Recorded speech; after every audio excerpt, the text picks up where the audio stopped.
dia 23 de Tevet, de uma carta do Rebbe anterior.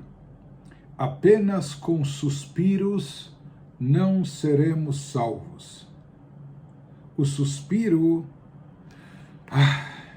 é apenas a chave para abrir o coração e os olhos, para não ficarmos de braços cruzados, mas para planejar um trabalho e atividades sistemáticos, cada pessoa no que possa atuar, e fazer campanha para fortalecer e divulgar a Torá e o cumprimento das mitzvot.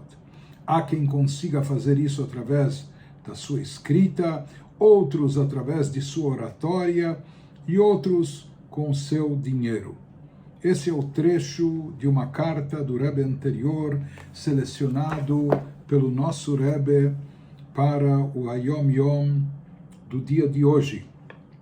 E é interessante notar que essa carta foi escrita pelo Rebbe anterior em 1930 para um rabino que se encontrava nos Estados Unidos da América.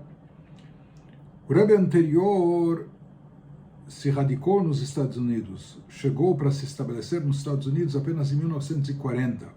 Mas antes disso, cerca de 10, 11 anos disso, o Rebbe fez uma longa viagem de alguns meses de duração pelos Estados Unidos. Foi a primeira vez que ele pisou, o Rebbe anterior, em solo americano, e talvez ele estivesse preparando o terreno para sua vinda em definitivo para lá se estabelecer.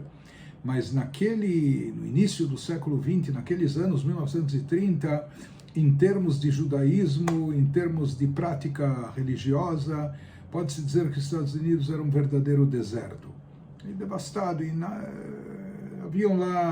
já havia um núcleo crescente de judeus, mas com uma mentalidade diferente, e se fala que a América era vista como a terra que devora os seus habitantes em termos espirituais, que quem chega lá se torna capitalista, materialista e etc., e já não tem tempo e cabeça para coisas espirituais, para tradições religiosas, para coisas judaicas. E o Rebbe anterior escreve essa carta em resposta a um rabino que escreveu para ele. Era um rabino que estava radicado já nos Estados Unidos nos anos 30 do século XX, e pelo visto aquele rabino escreve para o Rebbe se lamentando e suspirando, se lamentando da situação espiritual, da situação judaica, daquilo que se passava nos Estados Unidos. E o Rebbe anterior então fala para ele: olhe, apenas com suspiros não seremos salvos. Tudo bem, suspirar, lamentar por algo, por uma situação que não é ideal, mas saiba que só com suspiros nós não vamos resolver os problemas. O suspiro, essa lamentação, é apenas a chave. O suspiro tem sua validade quando ele funciona como mola alavancadora. O suspiro é apenas a chave para abrir o coração e os olhos, para não ficarmos de braços cruzados. Ou seja, o suspiro pode evidenciar uma conscientização da gravidade da situação, mas a pessoa não pode ficar só suspirando e se lamentando, diz o Rebbe anterior. Esse suspiro deve motivá-lo para agir, sem ficar de braços cruzados, mas sim planejar um trabalho e atividades sistemáticos e etc. E cada pessoa da sua forma. Haviam pessoas através da imprensa, escrevendo artigos, etc. Outros através do seu dom da palavra, oratória, e alguns contribuindo com tzedakah, com dinheiro para as causas judaicas. Mas o Rebbe fala que não podemos nos basear, não podemos nos contentar ou acalmar a nossa consciência só com os suspiros. Que situação difícil, que situação complicada. Isso por si só não resolve, não adianta.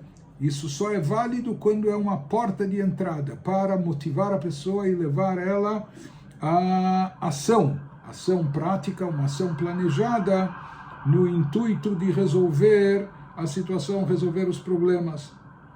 Isso que o Rebbe escreve para aquele rabino que se dirigiu para ele, pelo visto, contando da situação nos Estados Unidos, Nós já vamos ver um trecho mais extenso dessa carta do Rebbe anterior, de onde foram extraídas essas palavras, essas linhas. Isso é algo muito interessante, porque essa carta escrita por ele no ano de 1930 parece conter até uma profecia. Nós vemos o quanto o Rebbe anterior era um visionário, né?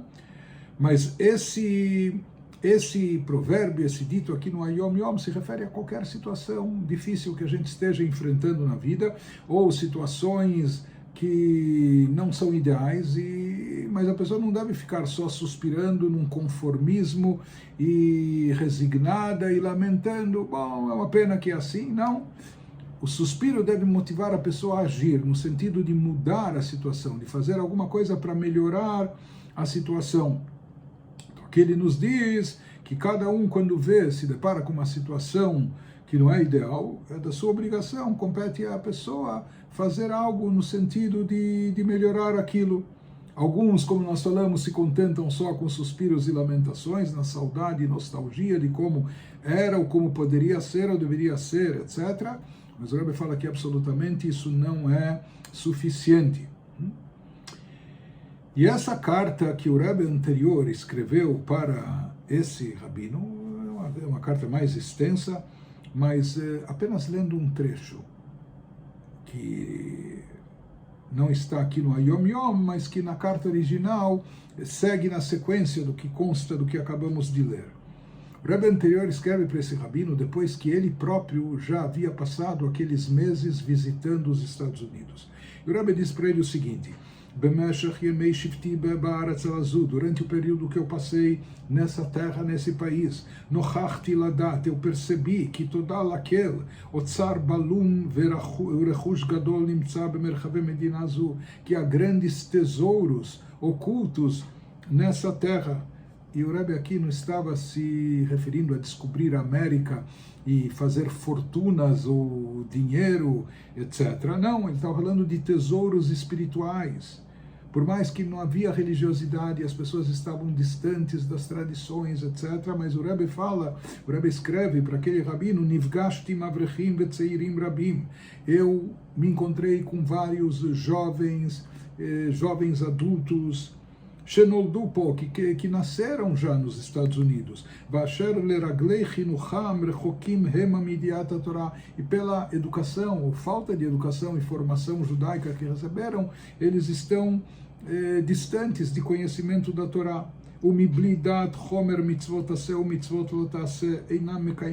eles não sabem a importância das mitzvot, dos preceitos positivos, proibitivos, e por isso eles não cumprem, mas simplesmente por ignorância, por falta de conhecimento, por não terem tido a educação e a formação necessária que lhes concedesse o conhecimento de causa para saber da importância do judaísmo e das mitzvot. Mas, continua o Rebbe dizendo a esse rabino, Aval libam eu notei que todos têm um coração desperto e atento, por mais que eles não tenham conhecimento, e já que eles não têm conhecimento, acabam não tendo prática, não praticam o judaísmo, mas o coração deles está desperto, acordado. Libam nachon leitoreri, o coração está pronto para ser estimulado e se despertar mais ainda. Te'evim gam tzmeim lehagah shel hadrat kodesh, na verdade eles estão famintos e sedentos, as suas almas estão famintas e sedentas, eles querem receber uma mensagem, algo sagrado. Anisayon herani, e continua escrevendo para ele o Rebbe, a experiência me demonstrou plaot benyanze, coisas fabulosas em relação a esse assunto, ou seja, que quando nós concedemos a mensagem, transmitimos para aquelas pessoas que estão afastadas, eles captam, recebem, não é? E eu vi a Shinaim nitlabnu, Hashem bezram vichalkelem bechaim vetov begashmiut beruchniut. Libi omer li, fala o Rebbe, o meu coração me diz no meu íntimo, isso é algo, como nós falamos, uma profecia que iria se concretizar, atidot nisgavot bechayat seirim alalu, que há um futuro brilhante e reservado para esses jovens, para o judaísmo desses jovens. Isso parecia uma coisa absurda. Em 1930, como nós falamos, não havia religiosidade, pelo contrário, havia uma grande indiferença e, enfim, contrariedade a isso. Mas o Rebbe fala, eu vi e notei, eu presinto um futuro brilhante, que vai haver aqui, Chayei Yehudim Nemanim, uma vida judaica fiel às nossas tradições, Letorá, Vedat Israel, para a Torá e a religião judaica. E aqui o Rebbe usa a expressão do profeta Ezequiel, numa profecia dos ossos, do vale dos ossos secos, quando ossos de esqueletos se juntam e tomam corpo e são cobertos de carne, e há um fenômeno de ressuscitação, quando aqueles ossos se levantam e revivem. Atzamota e Veshota Lalo, diz o Rebbe, o mesmo vai acontecer também com essa juventude, com os judeus que estão nas Américas, esses ossos secos, Bechasdei Kel Elyon, com a misericórdia e bondade divina, Yecholim Heima Lakum Litchia, eles podem ressuscitar-se. Bedor Hadash Bezrato Itbarach Yecholim Heima Leakim, eles podem estabelecer uma nova geração que será tradicional ao judaísmo. Alafim Urevavot Batei Israel, eu prevejo milhares e dezenas de milhares de casas judaicas. Dizer isso em 1930 poderia parecer um absurdo total, mas é o que aconteceu, que os Estados Unidos da América se tornaram o grande núcleo judaico, né? E até antes do estabelecimento do Estado de Israel, a maior concentração judaica estava nos Estados Unidos, e boa parte das yeshivot, da religiosidade, antes disso, antes do despertar que veio após a fundação do Estado de Israel, então nos Estados Unidos é onde, no Brooklyn, etc., em outros lugares, é onde começou a se fomentar o judaísmo, instituições, yeshivot, etc. E o Rebbe aqui já previa que milhares e dezenas de milhares de casas judaicas eu estou vendo surgir nesse local, Bishmirat Tarat Mishpachah, que vão guardar as leis de pureza familiar, de Kashrut, de Shabbat, Tfilin, Yecholim Bezrat Hashem Lamit Berchova Yehudim. A rua judaica, que hoje parece vazia de judaísmo, ela pode estar repleta dessas mitzvot. Mas o Rebbe fala que tudo isso necessita de um empenho, é necessário acreditar nessa alma judaica, no coração judaico que está desperto, e se empenhar, ou seja, transmitir o judaísmo e etc. E dessa forma nós vamos conseguir algo, como o Rebbe dizendo para esse rabino, apenas no suspiro e nas lamentações, nada vai ser feito. Nós temos que planejar, agir. O suspiro tem que nos motivar, né? O fato de nós nos depararmos e nos conscientizarmos da gravidade da situação, isso deve nos impelir à ação, deve nos motivar a fazer e realizar de uma forma sistemática e contínua, e agindo com perseverança, e assim nós atingimos o nosso objetivo.